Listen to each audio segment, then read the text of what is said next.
Let me tell you a little bit more about me so you know who's talking to you and where I'm coming from and how I approach this subject. As was mentioned, I'm a former student athlete, very fortunate, got a full scholarship to play football at Penn State, was a 3-year starter at free safety. Yes, free safety. There will be no Q&A because people ask me if I played defensive line, and I don't find that funny. Was captain as well, had a great experience. Did not play in the NFL. I did what most student athletes do. I took my talents to corporate America. Yeah, and got into the human resources world, was an HR guy, a staffing, talent acquisition guy with some great companies, Merrill Lynch, Johnson & Johnson, PricewaterhouseCoopers. So that's a little bit about me. I'm silly. I like to have a lot of fun, but we need to talk about something that's really important. And I'm glad they put this segment on the agenda. We need to talk about what it takes to build an extraordinary team.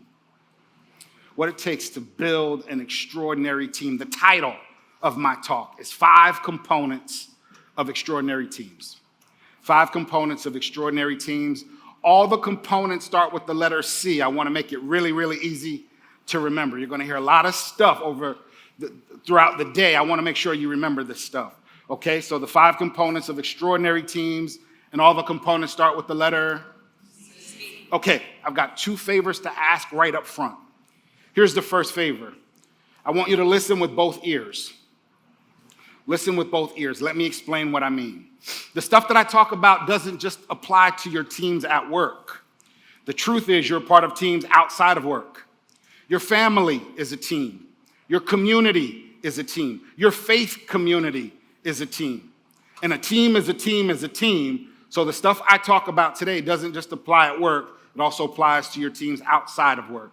So listen with both ears. Does that make sense? Can you do that for me? Here's my second favor. I don't have any PowerPoint slides. I'm not going to ask you to talk amongst yourselves at the table. And you're welcome. But here's what I am going to ask you to do. Talk back to me, right? Keep this very conversational. I'm going to ask you to repeat some stuff.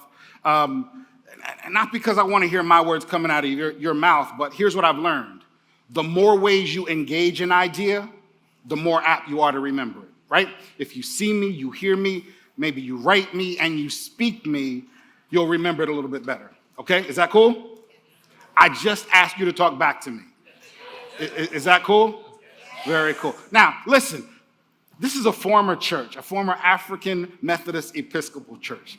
In the AME tradition, there's this call and response thing, right, where you talk back to me. So I'm okay, especially down here in Nashville, if I get a couple amens here and there. There we go. So it's okay. You won't rattle me, okay? But make sure we keep this conversational and you talk back to me. Is that cool? Yes. All right. So I want to start with a foundational philosophy about teamwork. Now, if you're taking some notes, this would be a great place to start. I'll say it a few times because I've got to make sure we get this. This is the foundation. Okay? Here we go. Teams exist because there's a challenge or an opportunity too big for one person to handle alone. Period.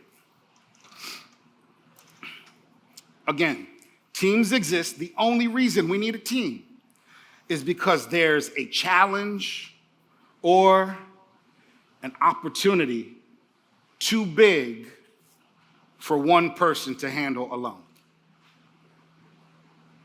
One more time for safekeeping. Teams exist because there's a... Oh, yeah, when I pause, I'm looking for help. Teams exist because there's a... Or an... Opportunity. That's too big for any one person to handle alone. See, if you could do it by yourself, you don't need a team. Just do it. In fact, it's easier to do it by yourself, right? Kind of reminds me of this African proverb. If you want to go fast, go alone. But if you want to go far, go together. Yeah, if you want to go fast, unencumbered, unbothered, unrestricted, unannoyed, right? Go alone. It's easier, it's faster. But if you want to go far, if you want to do something bigger than yourself, we need to go together. Yeah, here's the point, ladies and gentlemen, we need each other. We need each other. We are dependent on each other. Yeah, the things in front of us, the challenges in front of us, whether personally or professionally, require us working together. And if we don't embrace that fact, if we don't embrace that truth, nothing else I say is going to matter. In fact, the sooner we embrace that truth, the better off we're going to be. Yeah, does that make sense? Yes. Teams exist because there's a or an that's too big for any one of us to handle alone. It's too big for any of us to resolve on our, you like that? You got it? Saw what I did there? It's too big for any of us to handle alone. All right, now let's get into these 5 C's. How many are there? 5. They all start with the letter C. Here's the first one. Extraordinary teams are comprised of competitors. Extraordinary teams are comprised of competitors. Repeat that for me. Extraordinary teams are comprised of? My grandmother told me something once before she passed away. She said, baby, it's not the size of the dog in the fight. It's the size of the... Your grandmothers told you the same thing? Some tough grandmothers, right? Yeah, it's not always the measurables, the tangibles, the stuff, the academic experience and the number of years of experience. I get that. We've got to have people who are competent. But on extraordinary teams, we've got to have some folks who have some fight in the dog. Let me explain. I love definitions, and I try to use definitions to clarify some ideas. So here's what I did. I looked up what it means to be a competitor. Here's the way the dictionary defines a competitor. Webster, in fact. The dictionary says a competitor is an individual who strives with another individual or group, and they're striving for the same goal. Does that make sense? Okay, I get it, Webster, but like as a former athlete, that definition doesn't really capture for me what it means to be a competitor. Wait, just real quick, are there any Michigan fans in the room right now? Okay, we have to talk because there's a big weekend coming up. Yes, so maybe this definition, my definition, will better capture what it means to be a competitor. For me, a competitor is an individual who loves to win and hates to lose. I see some heads nodding. Doesn't that feel better than Webster's punk definition? Sorry, Webster. But yeah, a competitor is an individual who loves to win, hates losing. In fact, repeat that for me. A competitor is an individual who what? No, that's that. I didn't say it that way. I need you to say it the way I said it. Exactly. Hope. Let's try this again. A competitor is an individual who what? And silly, but silly on purpose. Please hear me. Please hear me carefully. It's about passion. It's about passion. The most successful individuals, the most successful teams in the world are passionate about what they do. And it is that passion that drives us to action. It's passion that drives us to action. One more time, I love threes. It's passion that drives us to action. See, absent passion, people quit when things get tough. Absent passion, people look for shortcuts and detours when things become boring or monotonous. It is passion that drives us to being our absolute best. I'm not just looking for people who are qualified or competent on my team. I want people who care about the outcome, who care about the customer experience. They're not just checking a box. They're not just being responsible. They care. Does that make sense? Now, let me be clear about winning and losing. I know I was silly, but I need to make a point here. because my idea about winning and losing has evolved over time. So winning for me as a ball player, we beat you. We're better than you. We're superior. We're ranked higher. It's this relative or comparative idea. That's the way I used to think. But as I've matured and grown, I look at it a little differently. Let me tell you how I see winning and losing now. Winning for me now means we as a team have met or exceeded what we're capable of. As a team, we've met or exceeded because of synergy what we're capable of as a team. Guess what losing is? Anything short of that. Anything short of what we should be doing, what we're capable of doing, is losing to me. Even if what we're doing is better than everyone else. I don't compare myself to them. Because, quite frankly, they may suck. Yeah, I thought that was funny too. Why would I compare myself to them? No, we measure ourselves against ourselves. And we are driven, passionately driven, to close this gap every day. The gap between what we're currently doing and what we're capable of doing. And ladies and gentlemen, this is what competitors do. They are driven every day to close this gap. Does that make sense? That's what I mean by being a competitor and winning. All right? 5 components, they all start with the letter. The first one is extraordinary teams are comprised of. Here we go. Here's the second component. Extraordinary teams have a common goal. Extraordinary teams have a common goal. Repeat that for me. Extraordinary teams have a common goal. I've got an interesting question for you guys. If I were to ask the individual members of your team to come into my office individually and tell me what the common goal of our team is, do you think I'd get the same exact answer from everyone in the room? Let me ask again. If I were to ask the members of your team individually to come into my office and I ask, what is our common goal? Do you think I'd get the same exact answer from everyone on the team? Well, I've done that, and typically the answer to that question is no. I may get some similar ideas. Typically what I get is they'll tell me what they do, but rarely do I get everyone on the team individually to tell me what the common goal, the big picture, the vision of the entire team is. Because most of them are most interested in what they do. Now, I think that's an easy problem to solve, right? The more we communicate, the more we get them to talk about it, we can fix that problem. Assuming we get that one fixed, we've got a bigger problem to solve. It's related to the first one. See, on every team, whether you're talking a team of 2 or a team of 20,000, there's always someone on the team who's looking out for, oh yeah, the reason they joined the team is so that they can benefit from their participation on the team.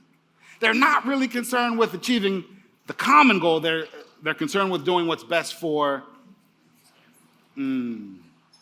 let's cut right to it. Ladies and gentlemen, there is only one way to achieve a common goal. Again, I hope you're hearing me personally and professionally. There's only one way to achieve a common goal. Everyone on that team must be willing to make a sacrifice. Thank you. The only way to achieve a common goal is everyone on the team at some point, at some level, must be willing to make a sacrifice. You're going to have to give up what's most important to you in order to do what's most important for the team. Does that make sense? I love demonstrations. Let me see if I can, let's see. You guys look like you can help me here. Damon, right? Damon and Mike. Watch this. Lee, Damon, and Mike are a team. We have a very simple common goal. We're going to dinner together tonight, okay? Let's pretend, because I have to leave, but got to be careful, especially when stuff is on tape. Our common goal is we're going to dinner together tonight, and I'm paying, okay? I don't want that to impact the answer to the question I'm about to ask you. Damon, what's your favorite restaurant? Anywhere, it's make-believe, so it could be anywhere in the world. I'm sorry? Melting pot. Is that the fondue place? The melting pot. Okay, and Ditka's, as in Mike Ditka. Okay, steakhouse? Okay, good. I'm a Ruth's Chris kind of guy. Okay? That's my favorite. Now, in order for us to achieve our, I don't hear you. In order for us to achieve our, what has to happen? Two of us, if not all three, if we go somewhere other than those three places, is going to have to make we're not going to get exactly what we want, but we'll do it for the benefit of the team and helping the team achieve its. Does that make sense? Yeah, as we're building our team, as we're showing them the vision of what we can all accomplish together, in that conversation should always and also be, hey, but understand you're going to have to make it's the only way to achieve a common goal. Got it? 5 components, they all start with the letter. First one, extraordinary teams are comprised of. Second component, extraordinary teams have a. Here's the third component, extraordinary teams communicate. Extraordinary teams communicate. Could you repeat that for me? What do extraordinary teams do? Love it. Now, when I talk about communication here, I am not talking about the mere exchange of information. And I love the fact that we're incorporating machines and technology into our teams. Love it. And technology has allowed us to move information easier, faster, cheaper. I get that. But I'm not talking about just getting information from one point to another. I'm talking about something a little more subtle and, in my opinion, a little more important.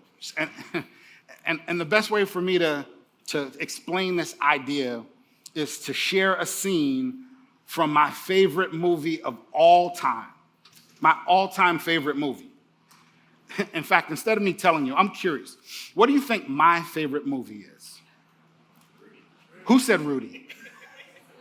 Come on, man. I won't even watch it. Do you guys understand why? That's Notre Dame. We share 2 common interests, 2 common hatreds. The one for the team down south and one for Notre Dame. I'm not watching Rudy. Period. So let's come up with another movie. What do you think? Who said it? Wait, who said it? Who said it? What is your name, sir? Greg? Rick. Can we give Rick some love, please? I'll repeat his answer. That was pathetic. It was polite, but it was pathetic. Hold on, Rick. What's your favorite team? The one you hate. There's 2. Okay. Notre Dame. Okay. So here's what I want us to do, real quick. Hold on. I want us to pretend and be nice and be good teammates for a second. And I want to give Rick the type of love that we would give Rick had he kicked the winning field goal to win the national championship. Okay? Pretending that Notre Dame is actually going to play for a national championship. Okay, so Rick, nice and loud. What did you say my favorite movie was? You are correct. My favorite movie of all time is Remember the Titans. Can we give Rick some love, please? Yes. So here's why I took that little detour, that little tangent. On extraordinary teams, we applaud the success of our teammates the way we wish to be celebrated when we're successful. Let me say that again. On extraordinary teams, without being asked, without being nudged, without being prodded, we applaud the success of our teammates the way we wish to be applauded when we're successful. Now, why would we do that? Because we understand something. We understand that when my teammate is successful, it benefits all of us. When my teammate wins, we all win. Okay, so the next time I ask us to give one of our teammates some love, here's what I want us to do. Think about, just briefly, just think about what kind of love would I want and give it at that level. Some golden rule type stuff. Does that make sense? All right, so let's get back to this movie. Rick, Remember the Titans. Who has not seen the movie Remember the Titans? Get out. How dare you? Wait, hold on. There were a few people at this table who had not seen it. You guys don't have televisions? No, seriously, like there has to be a reason you haven't seen it. It's on every other night on TNT, right? They rotate 2 movies. Remember the Titans? Oh, iRobot, well 3, and Forrest Gump. Like every, all right, for the 6 people on the planet who have not seen the movie Remember the Titans, let me set it up for you. Let me remind you of the setting. The movie is set in the segregated South, late 1960s, right? Alexandria, Virginia, and the movie is about 2 schools, one exclusively white, one exclusively black, and the 2 schools have to integrate. As you can imagine, the movie is about the football teams of those respective schools, high schools, and those 2 teams have to integrate, come together and form one team with one. Love it, thank you. So there's a scene in that movie where the team is on their way to preseason camp and there are 2 buses outside. Anybody remember that scene? You remember that scene? I see a head nodding back here. Sir, what happens in that scene? Nice and loud. No, rewind, pause, rewind about 20 seconds. What do the kids do? What do the players do that provoke coach to make that move? They segregate. All the white kids get on one bus and all the black kids get on another bus. If you've seen it, don't remember it, you can picture that happening, right? Important question for you, ladies and gentlemen. Who told them to get on separate buses? Answer too fast. Think about it. If no one told them, it just happened that way? No, someone told them something. Who said it? Society. What is your name? Nyan? Can we give Nyan some love, please?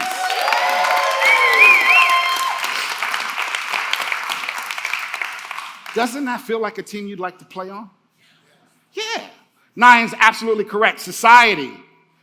Coach did not send out a text in 1968 before the 25 years that Gotti put on the screen, right? There was no text, I want white guys on bus A and black guys on bus B, but they did it. Why? Because who told them? Their society said, you guys belong over here and you guys belong separately over there. If it's okay with you, let me use a different word. Their culture. Is that okay? Their culture. Their culture said, you guys belong separate. Let me pause here to make a very, very important point. Please hear me carefully. Every team has a culture. When I pause, that may be a good place to jot a note down because I want you to remember this. Every team has a culture. One more time. Every team has a culture. And every culture has some unwritten and unspoken rules that drive the way that team behaves. It's the way we do things around here. Every team has and every culture has some unwritten and unspoken rules that drive the way we behave. They're clearly not aspirational. They're clearly not the values we put up on the wall. They're clearly not the stuff in the HR manual and your orientation. No, but that's the way we do things around here. The problem with those unwritten and unspoken rules is 99.9% of the time, those rules are restrictive, divisive, and destructive. They will keep our teams from being as good as we can be. And it's part of the reason they remain unwritten and unspoken. What does Coach Boone, what does the leader do in that situation from the movie? Anybody remember? Wait, someone else likes this movie as much as I do. Who said it? What does Coach Boone do? He pulls them off the bus and he separates, he puts them together, not based on their position, but he puts them together based on offense and defense together. In fact, I've been working on my Denzel Washington, Coach Boone impersonation. Give me a second. Everybody off the bus. I don't care if you're white, blue, green, or purple. I want offense and defense together, and this is going to be your roommate for the duration of camp. How was that?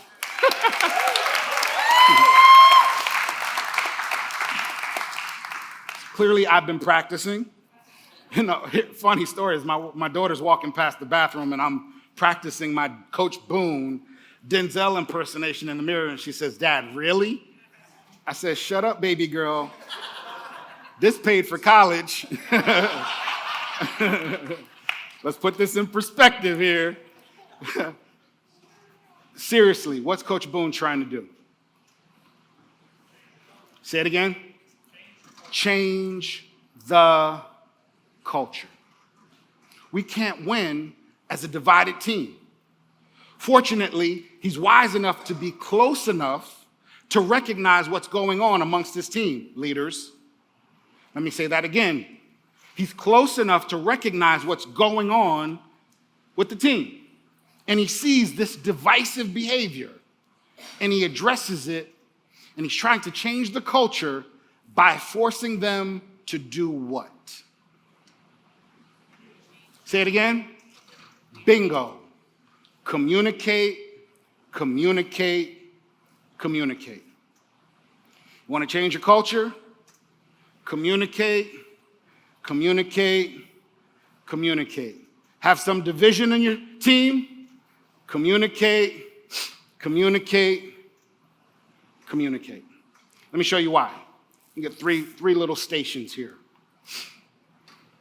Open and honest communication. Open and honest communication.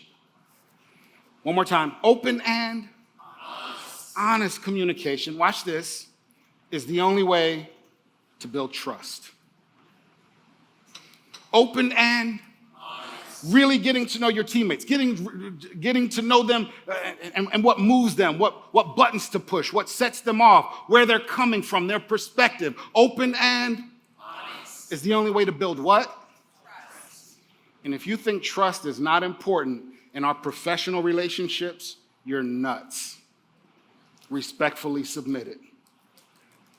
If you think trust is not important in our professional relationships, you're making a huge mistake. Because here's what I've learned. Where there is no trust, there is no team. Tweet that. Where there is no trust, we may have a collection of talented individuals. But that's all we've got, is a collection of talented individuals. That is different than a team.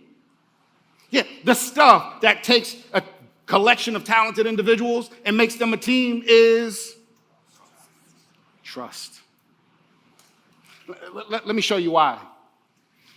I will not extend myself for people I don't. I will not give you my best in an environment where there's no.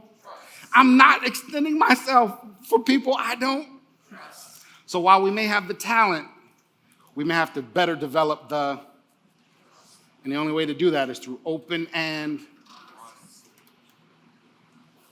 Am I making sense? Cordial, respectful, but open and honest. Because where there is no trust, we don't have a team. I've been around a lot of great teams. No, I've been around a lot of great collections of talent. I've been around a lot of great rosters. Oh, the 5-star talent from top to bottom, but they never functioned as a because there was no. Make sense? Now, I need to be clear about something else. When I say communicate, typically to leaders, what we think about is how well we articulate information, right? As a leader, we're always concerned, am I clear? Am I consistent? Am I delivering the message the way I mean it? Does everybody understand? And that's important. But when I say communicate, I need to be clear. One of the first things I learned in my communication class is that communication is a two-way street. Does that make sense? It better. If this is the first time you're hearing that, we got some bigger problems. Communication is not just about how well I give information, it's also about how well there's this amazing technology available. It's called listening. You can actually pull information from another person's head and heart by engaging in this amazing technology called listening. How about that? Let me leave you with this quote, and then I've got to move on to the next couple ideas. A gentleman named Andy Stanley said this: leaders who don't listen are soon surrounded by people who have nothing to say. Boom. There we go.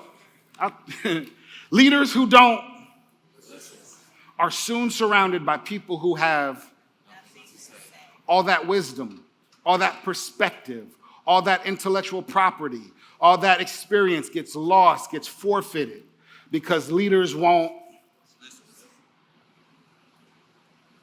So when I say communicate, I also mean listen. I want to recommend a book before I move on, a book that really helped me in this idea. I didn't write the book. I get no proceeds. I'm not an affiliate, no benefit to me. I want to share a book that has benefited me. The title of the book is The Speed of Trust. The Speed of Trust. If you've read it before, read it again in the context of this conversation. The Speed of Trust, written by a name you may be familiar with, Stephen Covey, Covey. That name familiar? Yeah, but it's not who you think it is. It's the son of who you think it is. The father wrote the book, 7 Habits of Highly Effective People, and the son wrote the book, The Speed of Trust. Now, for those of you who have no intentions of buying nor reading the book, let me summarize it for you real quick. Businesses slow down and are less productive when the members of the team don't trust each other. There, Cliff Note version. Yeah. I hope you're hearing me personally and professionally. I'm helping you in your personal relationships right now, and you don't even know it. Yeah, families slow down. Churches, mosques, synagogues are less productive when the members of the team don't trust. Kind of hard to get things done and have people function at 100% when the members of the team don't. The only way we'll get there is through open and honest communication. All right, got to move on. 5 components. They all start with the letter C. First one, extraordinary teams are comprised of. Stay with me. Second component, extraordinary teams have a.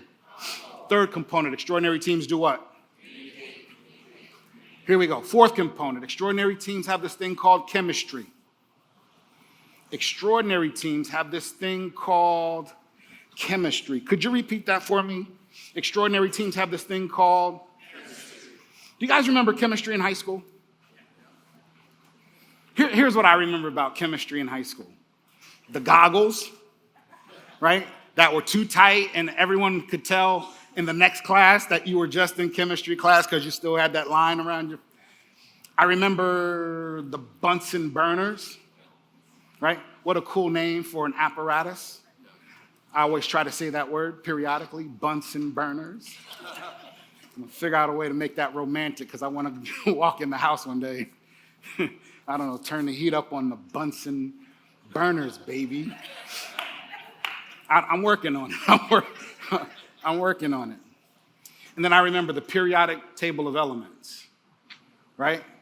Wait, did any of you guys look up there as if it was going to magically appear up on the... That's where it was in my classroom. Like, we know what chemistry looks like in relationships, right? When a team or a couple or a company has great chemistry. But I can't come and say, hey, you'll know it when you see it, right? As a speaker, I've got to give you a bit more than that and tell us how to develop or harness chemistry. So here's what I did. I went to my local high school, talked to the science teacher, said, Teach, I do these talks on chemistry. I want to make sure I'm fundamentally sound. Can you help me out and just kind of break it down in its simplest form? Like simple terms. She said, okay, like Lee, this may be an oversimplification, but she said, chemistry is about bonds. Yes, we study the individual elements, but what we're really concerned with is how well those elements bond. Could you repeat that? Chemistry is about bonds. She went a little deeper. She said, Lee, there are ionic bonds and covalent bonds. Am I taking any of you to dark places? Ionic bonds and covalent bonds, the sharing or the exchange of electrons. Okay, remember that? Got it, Teach? Then she said something that's relevant to everyone in this room. She said, Lee, most bonds are formed under heat and pressure. There's the punchline. The bonds are formed under heat and pressure. Help me out. The bonds are formed under heat and pressure. Ladies and gentlemen, please hear me. The same stuff that tear most teams apart happens to be the same exact stuff that bring extraordinary teams and forms those bonds. Heat and pressure. There's no way around it. There's no shortcut. There's no escape. No, the extraordinary teams leverage heat and pressure, leverage difficulty, leverage adversity, and brings the team. Now, here's what we've got to figure out. Why do some teams fall apart under pressure, while other teams take that same pressure and leverage it to come? What's the difference maker? What's the differentiator? Leadership is absolutely a part of it. Trust is absolutely a part of it. Any other ideas? Why do some teams fall apart? Why do some couples fall apart? Why do some organizations fall apart where others leverage it? They eat it up. They embrace it and get better. Passion, absolutely. I don't know if you've noticed this, but all these ideas are stacking on each other. You got to start with individuals who care, individuals who are willing to make sacrifices, and individuals who are willing to come together and build trust through open and. But now let's take this to one more level. Let's just cut to the chase. I've only got a few more minutes. Here's what I found. On extraordinary teams, you must have mature individuals who are able to leverage adversity for the team's benefit. On extraordinary teams, there has to be a level of maturity in order to leverage heat and pressure to come together. Now, let me be clear. When I say mature, I don't mean old. Because something else my grandmother said. There's no old fool. No, there's no fool like an old fool. That's what she said. Just because you haven't died yet doesn't make you mature. That was hilarious. Let me show you what I mean. Immature people, when things get tough, what do immature people do?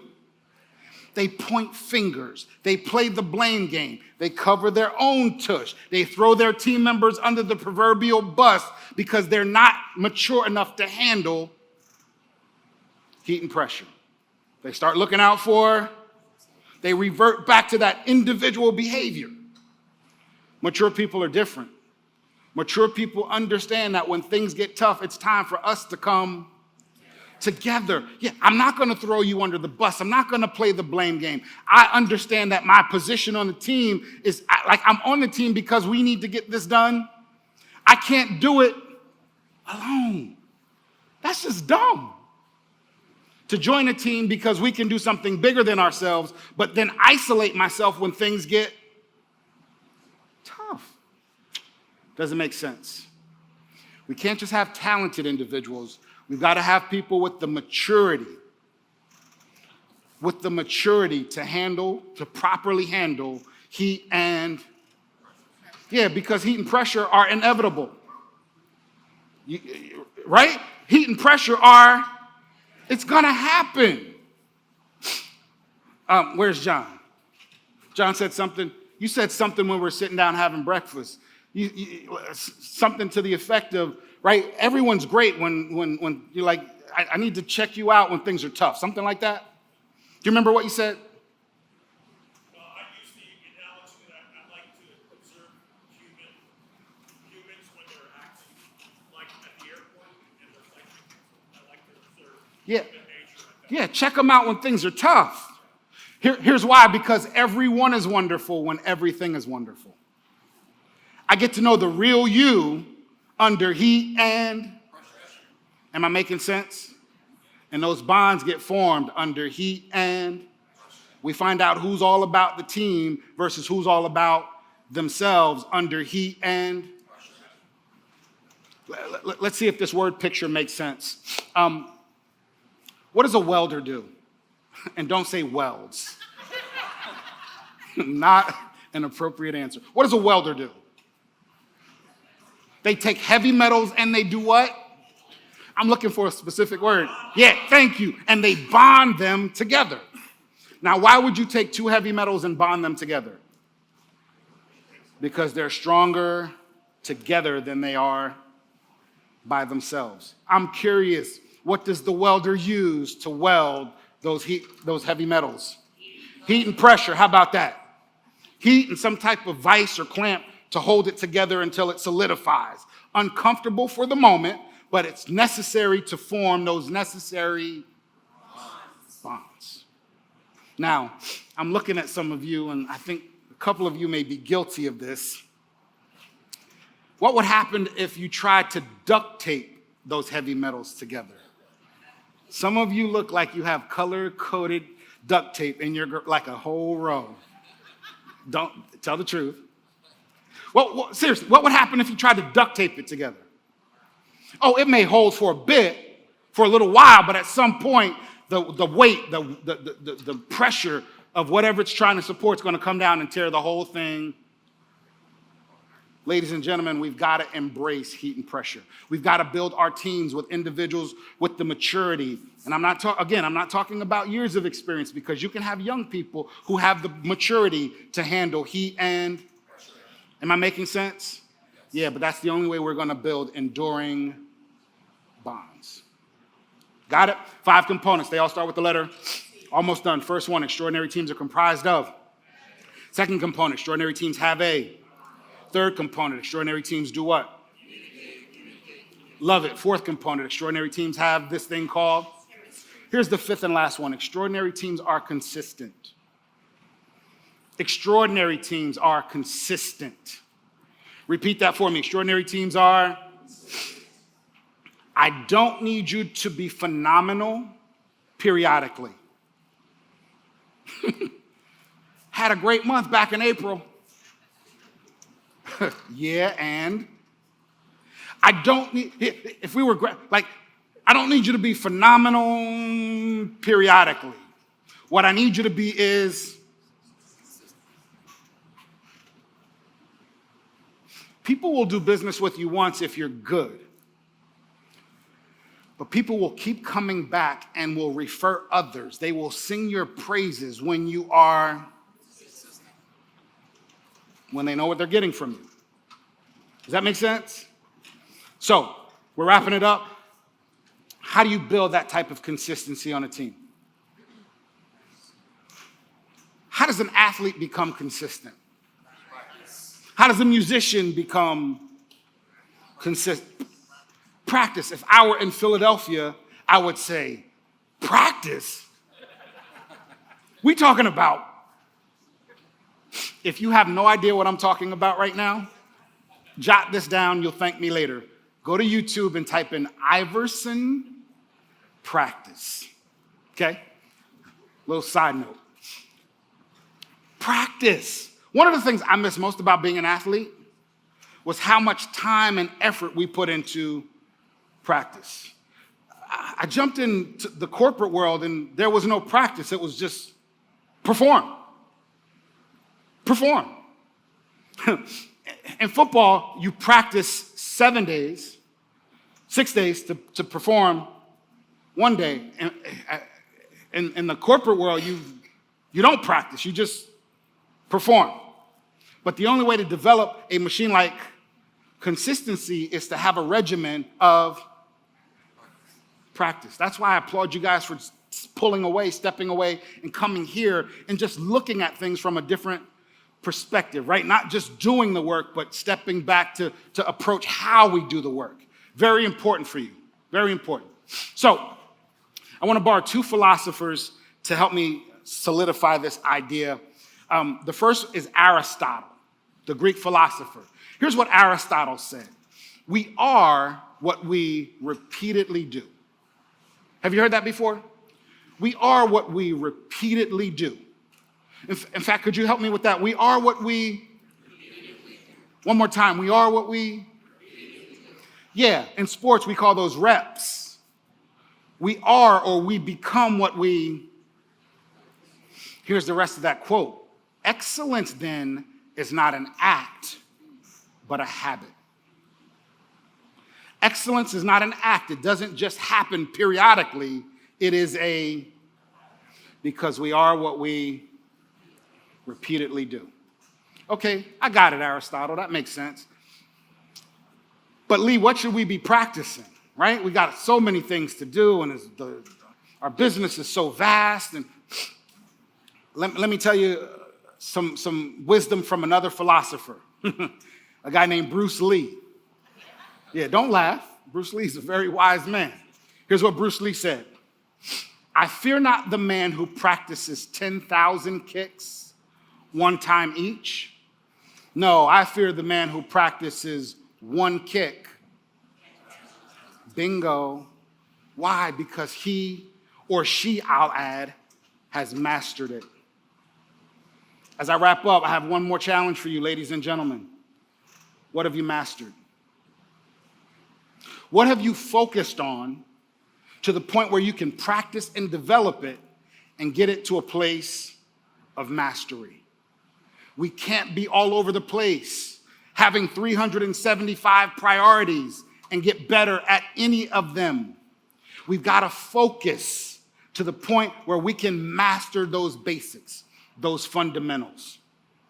What are the 3? What are the 5 things that we know can differentiate us in our business, with our clients, with our customers, and master them to the point of excellence?